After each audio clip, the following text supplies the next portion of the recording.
All right.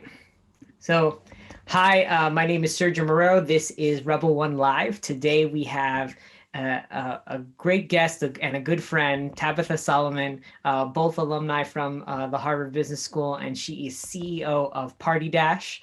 And she also has a former Googler. She did growth marketing at Google. She was a global strategist at Samsung, and now has entered the startup world. So she's going to share a little bit of her insight with us and share more about the takeover of Partydash. So I'm excited. At now that we're all sequestered at home, we can have parties at home. So so thank you, Tabitha, for joining us. Uh, Thanks for having me. yeah. So I'll kick it off.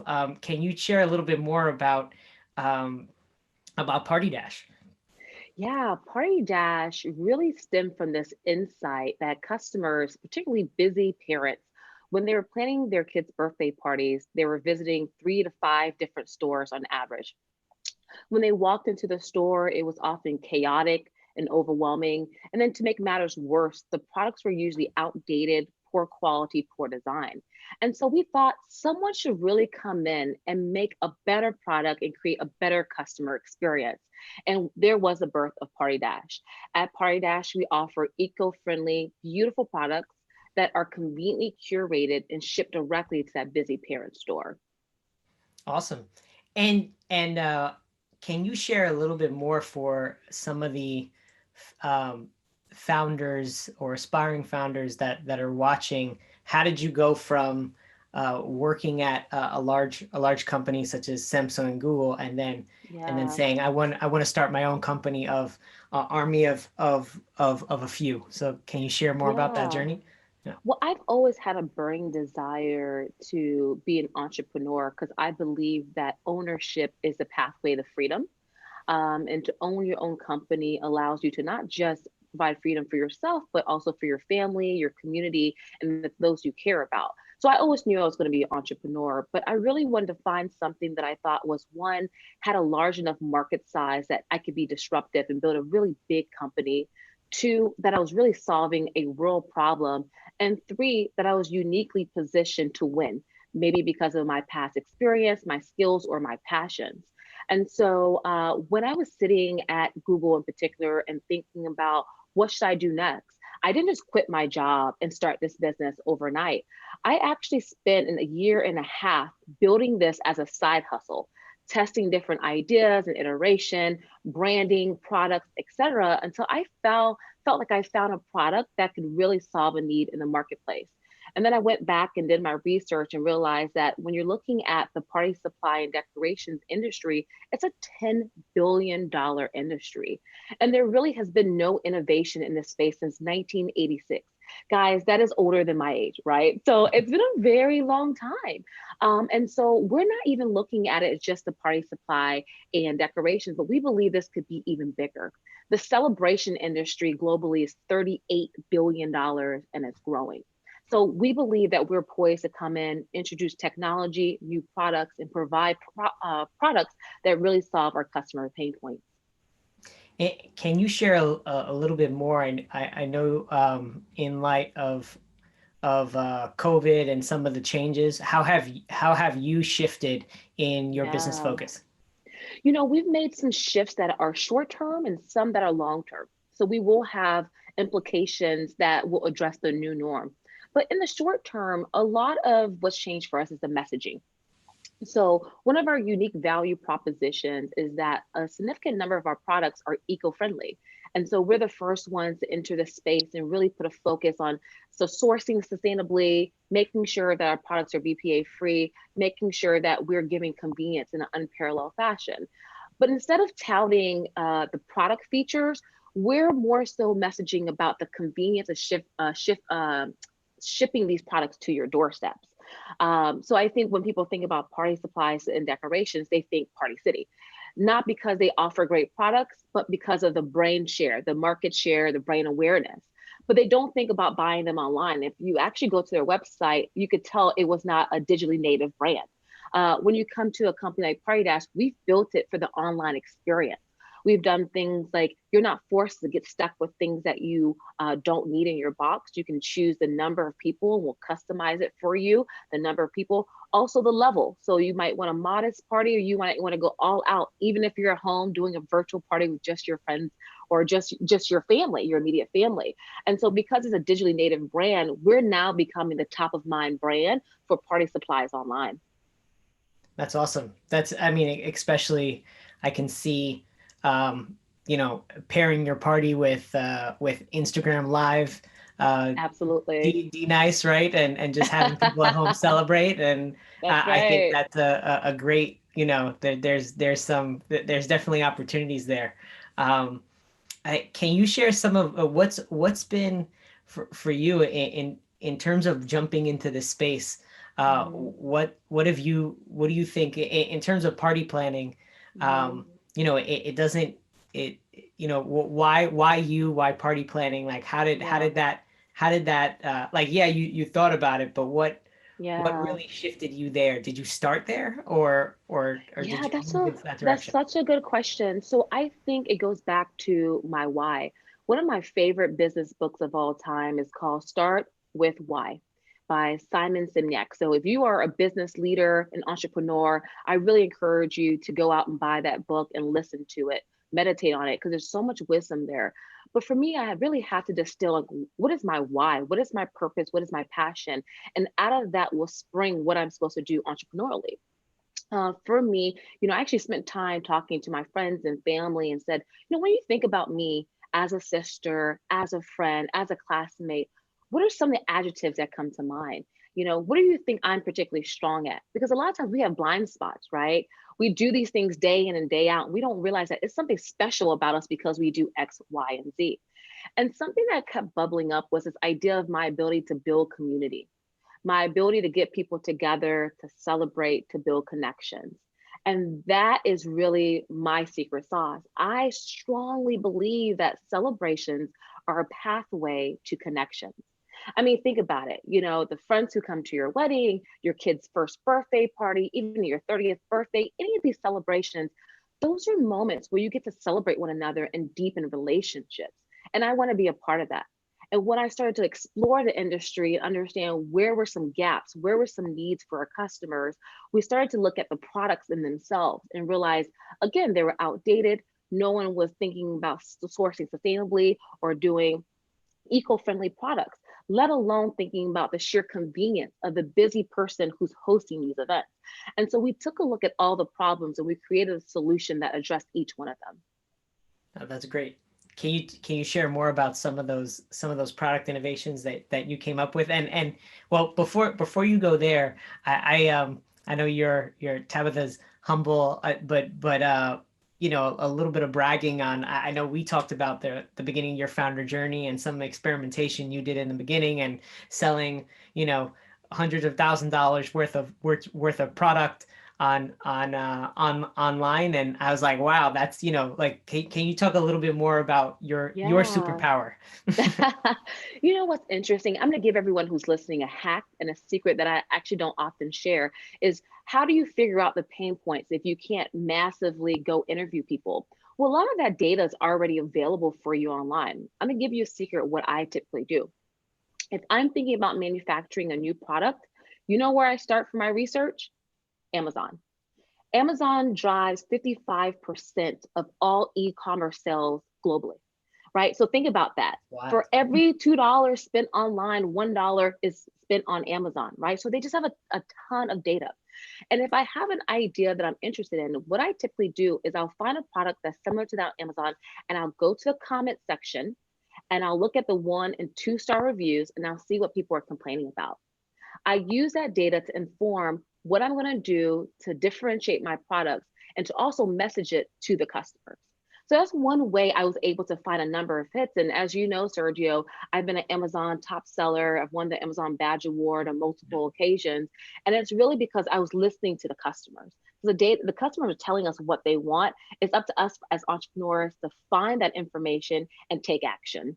No, that's a great insight. It's like going on Amazon or looking at like Google keywords and things like that. Like people don't realize those are things right in front of us, beyond the customer interviews. That's Um, right. and what's been can you share more about like some of the real hustle in the background? Like what does it take to start as a founder? What's Yeah. everybody thinks the founder journey is, it's great. They want to quit their jobs and start tomorrow. What's the This is not for everyone. This is what I'm quickly realizing. So, for myself, I was working at Google. I would start my day usually at 6 a.m. I would get home around 6 p.m. I would essentially eat a quick dinner and get in front of my laptop around 6:37 and work till about midnight every day, for about, 5 days a week. And then again, I would work full days on Saturday and Sundays. So I was doing this for again a year and a half before I felt like I had enough proof point to go all in on building Partydash. I had already surpassed my income at Google, as someone with an HBS degree and have global strategy. I surpassed my income selling online before I actually quit my job at Google. okay. So, I made sure that I felt really confident about this decision before jumping in. And so to do that and to take the particular path that I took, it just takes a lot of grit, a lot of hard work. And that means like I made a lot of sacrifices. That means I wasn't doing brunches on Saturday. That means that I wasn't out in the club. That means that I wasn't dating as much. That means I was literally sacrificing a significant amount of things in my personal life because I had a dream. I had a dream to build a disruptive company that would someday be a household brand. And that doesn't happen unless you're willing to go the extra mile over and over again. Yeah, and I think that's, I appreciate you sharing that, because the insight around um, it, just taking the leap. I like what you demonstrated, right? You're saying, hey, wait, I'm not just going to quit my job. I'm going to make sure that I hit the proof points. I gain That's evidence, right. right? There's money coming in the door. It doesn't mean I think people are going to pay. People are paying for it, and it's for real, and I can count on it, even if the risk may change. Those are things that, great recommendations Yeah. for aspiring And founders. And one other thing I'll share, Sergio, is so I am a VC-backed company. We raised a pre-seed round, undisclosed amount. And for us, a lot of people are like, I can't get money because of X, Y, and Z. But if you have data to come in and say, this is my CAC is customer acquisition cost. This is my lifetime value, like this is my ROI. Then you have an easier time having VCs and angels say yes because you have some proof points. So again, just another reason to start out, with a side hustle. That's the common lexicon now is, start a side hustle, create some proof points.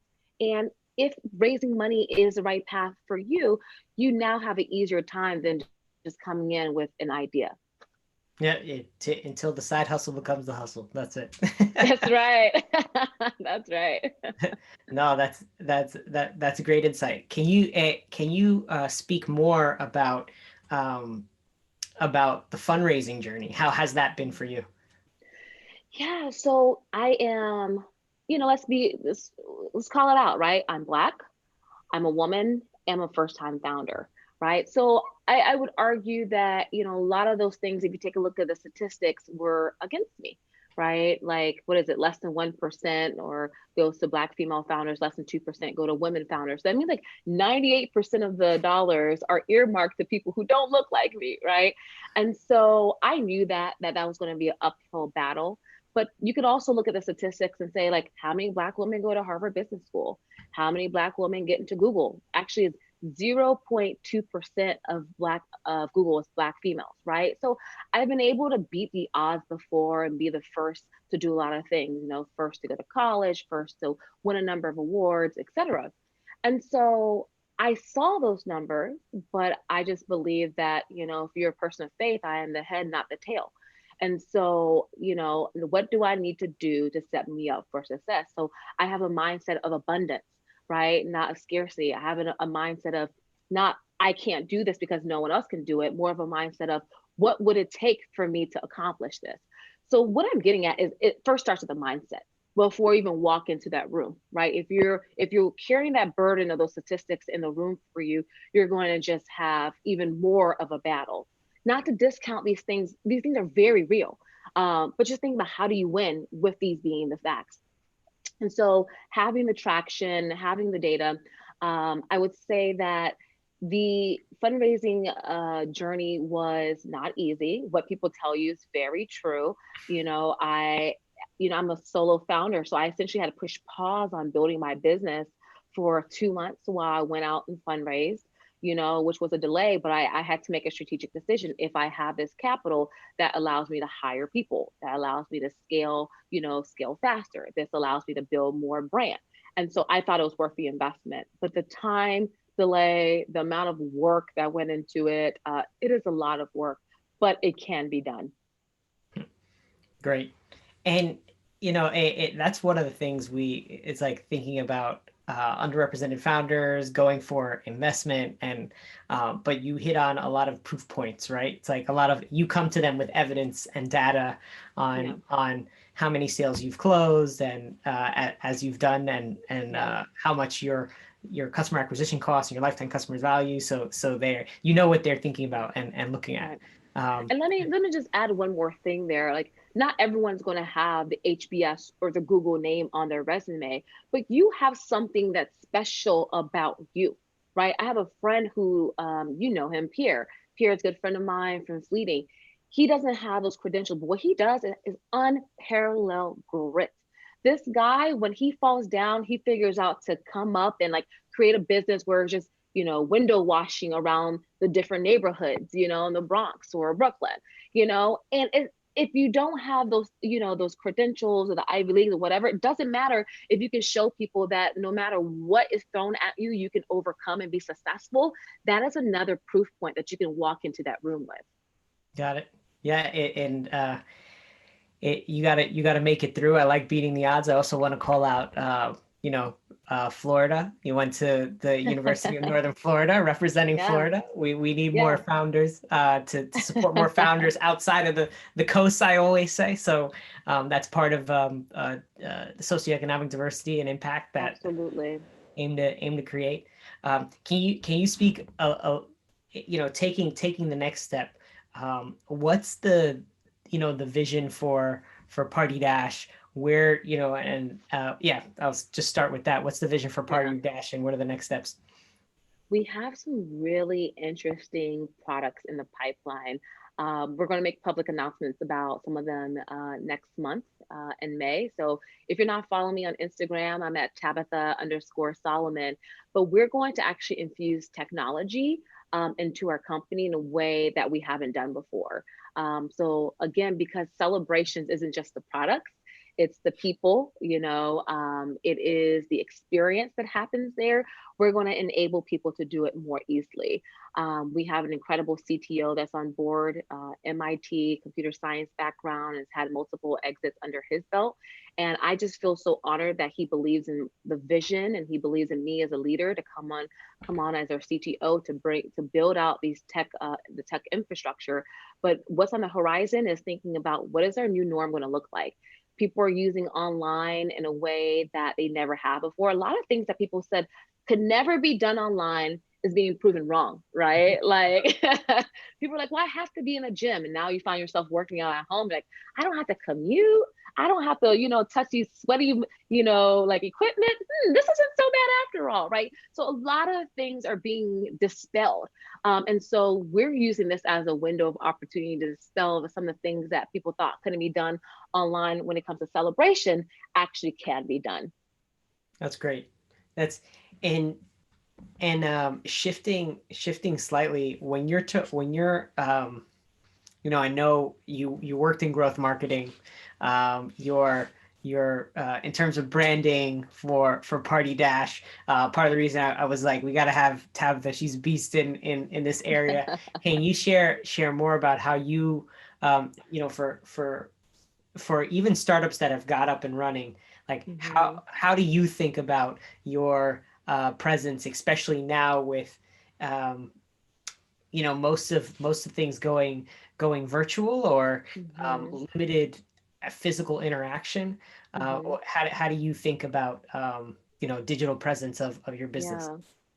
Well, on Instagram, we have around 24,000 followers. On other channels, we're not as prevalent because I would say the first thing you want to do is figure out who's your target customer. I think everyone knows that.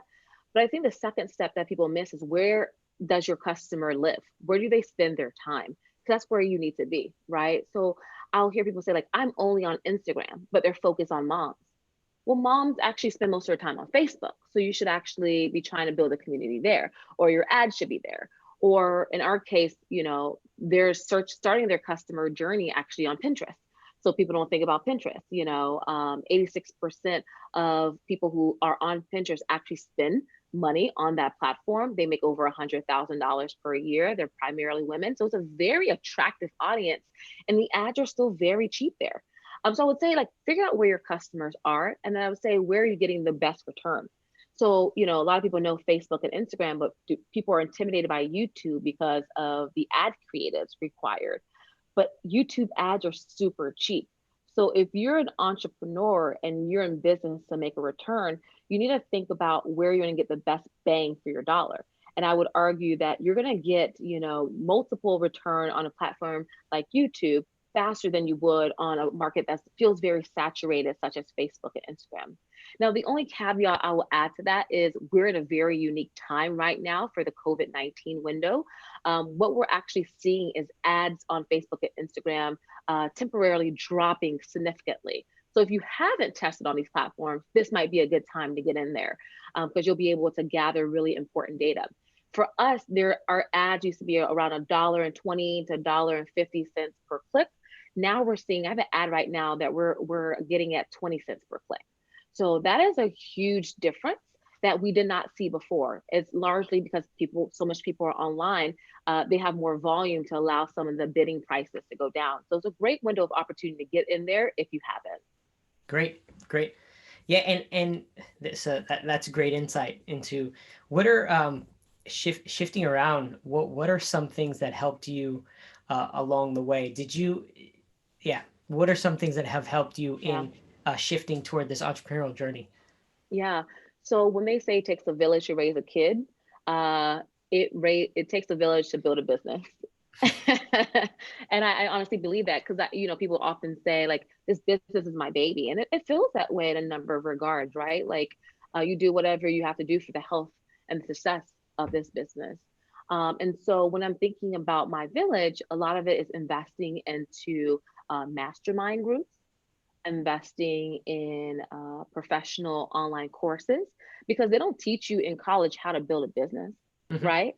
So whatever you're looking to get into, whether it's, hey, you want to be, a venture capitalist, that's your business, that's your hustle, you should be in Sergio's course, learning how one of the best I does it, appreciate right? that. Yeah, absolutely, right? And so for me, I found people who have done what I want to do successfully as an opportunity to understand how they did it very technically, not high level, but understanding what tools, what resources, what platforms, what language, really understanding the nuts and bolts on how they build their 7, 8 figure businesses.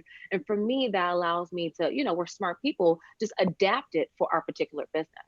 So, as you're thinking about building business, I would say the most important thing I've done for myself is invest in myself, investing in the knowledge so I can essentially get in the fast lane. Yeah, and I love that because it builds off what we had spoken about before. You shared, calling you out and amazing practices of setting up periodic meetings with certain people, but also certain groups, those mastermind That's groups, right. right? For those That's not right. familiar, just to make sure you're surrounding yourself continuously with the right people and knowledge and support to move you Yeah, forward. So that's right. And hands. what one other thing I'll add there, I'm sorry, Sergio. No, it's good. What one other thing I'll add there is, I always reference my favorite business books. So if you ever hear me talk anywhere, you're going to get a list by the time Yeah. we end the conversation. So another one of my top favorite business books is Think and Grow Rich by Napoleon Hill. It is a classic. I would say that it should actually be required reading for everyone, but especially if you want to be a man or woman. And so in this book, he talks about the mastermind group, just like we were talking about Sergio. And the mastermind group is essentially saying that you don't need to be an expert in everything. That's really not a good use of your time. Like for me, my skill set is marketing. So guess what? I have someone who just left JP Morgan, Goldman Sachs, as like the finance person in my mastermind group. I have someone else who just finished strategy at a top consulting firm in my mastermind group. And so I built out a mastermind group where we have complementary skills. When they have questions about marketing, they'll come to me. And so we come on a regular cadence to talk about challenges that we're facing, and we think through it together. And see, in Napoleon Hill's time, these secrets were essentially an elite group of people, Carnegie Mellon, the Rockefellers, etc. It was rich white men who had access to this information. But guys, now we've essentially democratized the ability to get access to this information. And you, me, the person who's listening to this conversation can start a mastermind group and essentially accelerate your career path. Yeah, and so much. That's what I see is like not knowledge is ubiquitous. It's out there. It's Yeah, inexpensive. The connections and the network, and then also having people that know how to sequence it together. That's really the value at this point, right? Like that's because absolutely. there's so much being created continuously.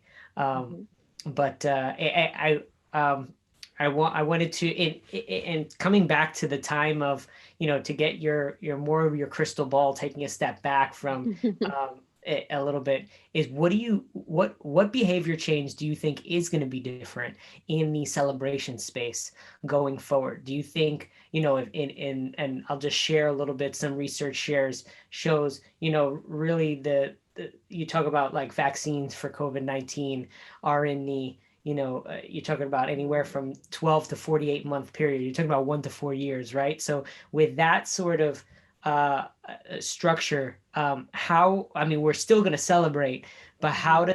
how do you see the celebration space changing, traditions changing, since Hmm. this is your space? Yeah, I think we're going to see a lot of changes. I'll just list three that come to mind. First, I think there's going to be this initial go, stop jerking motion because we don't have a vaccine. And if you listen to a podcast called The Daily, the expert came on and said, we're probably going to be in and out the house and see like a second rise of this virus in the winter time. And so because of that, you'll see people come out and play and then have to get back in their house, come out and play, come back into their house. And I think we're going to see that for the next 2 years, if I'm honest with you. And so I think that that new norm means that you have to be very nimble with your supply chain, with your marketing, and with your team, right? Because that means that people are going to throw a ton of parties and then we're going to have to go back inside again. And then they're going to throw a lot of parties because they were so anxious and they missed getting together with their friends Yep. and family. There's going to just be a flood of celebrations happening. People are going to be making up things. I've heard people saying, I'm celebrating my quarter birthday this year, like people are just coming up with new Yeah. ways to essentially celebrate. I would say the second thing that we're seeing, and I believe is going to happen, is going to be smaller events overall. Because let's say that you see your grandparents on a regular basis, you're like, you know what? For the health of my grandparents, I don't want to expose them because this is still out there. I'm just going to keep my circle small for the foreseeable future. It's not that I won't celebrate. It's not what I won't get my friends and family. How I do it's going to look a little bit differently. I think the third thing is this idea of introducing technology. So a lot of people never thought about doing a Zoom party. And I talked to a mom last week who said, I have family in Ghana. I have family in California. I'm based in New York. And we all got together for my daughter's birthday. And she's like, it was just really nice to have the complete family online. We've never done that before because we've always limited because of proximity. And so she said to herself, I think I'm going to start doing this moving forward. Why shouldn't my family across the world be able to tune in when we're celebrating important milestone moments? And so I think people, again, back to our conversation, things that people thought couldn't be done or just didn't think to do, people are going to start doing. So I think those are some major trends we're going to see changing. But I also see a different, for us, we're seeing people just use our products for different use cases. Okay.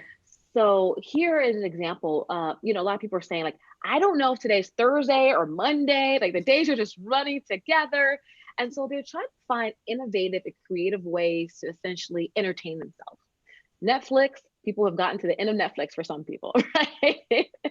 And so we've seen some families order, let's say, a safari box decorate their entire house like it's a jungle safari, and they'll take a virtual tour through the San Diego Zoo as a family together.